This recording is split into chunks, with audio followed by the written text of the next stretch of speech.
unforgettable, the books I read.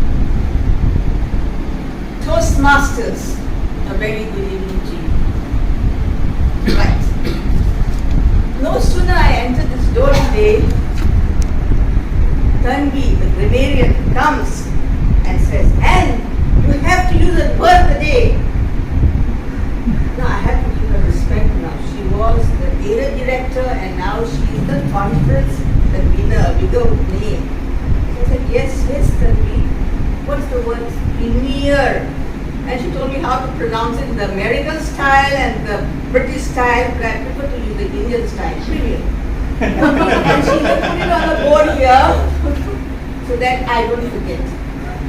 So now I should remember that my premier purpose of coming up here is to show my research on the topic I've selected, that is reading. Right? So now here I go. Let me just rewind and I'll move all the way to Mombasa. That's in Kenya, East Africa. I was born there. Siri is looking amazed at me. She's born in Kenya, Mombasa, Kenya, right?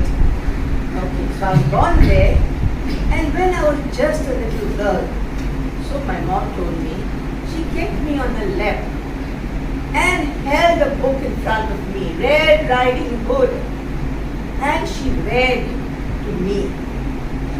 I don't know what attracted me. Was it my mom's lovely voice? Or was it the colorful pictures she turned of Red Riding Hood and the wolf? I wouldn't know.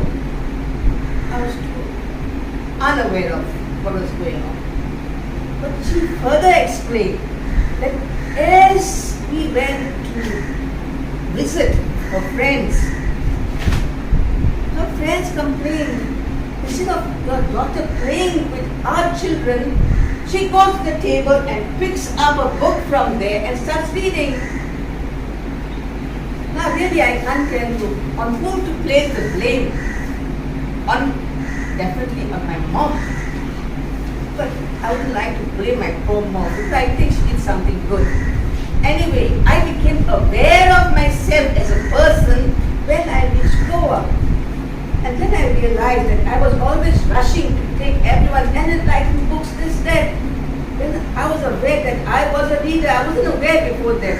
Maybe I was doing what mom said, but I was aware that now I was a reader.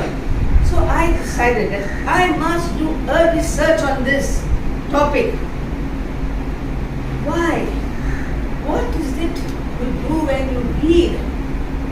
Do you just read? Do you read to understand?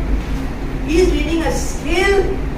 That's the research I went into. And then I realized that reading is basically a magic between your mind, your brain and the word. It's just that play between it, how you can able to grasp.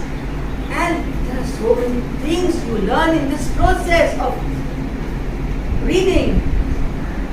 My dear friends, I can tell you, I have been taken on so many adventures. You won't believe it. Have you reached the moon? Yes, sir. Cyril.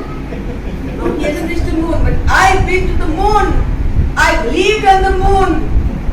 I have been on a different parallel earth where there's another Ann there who is at this very moment giving a similar speech. I have been to the core of the earth.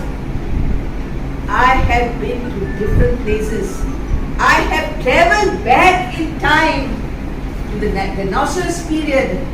I even went back to the time when God said, "Let there be light," and light came. And I have also traveled all the way to 3000 AD, the future, which I think none of you have seen. And that has given me so much happiness and glory. But by reading these different stories, I have learned many things. Simply many things, touching the lives. For example, the story written by George Orwell. It's Animal Farm.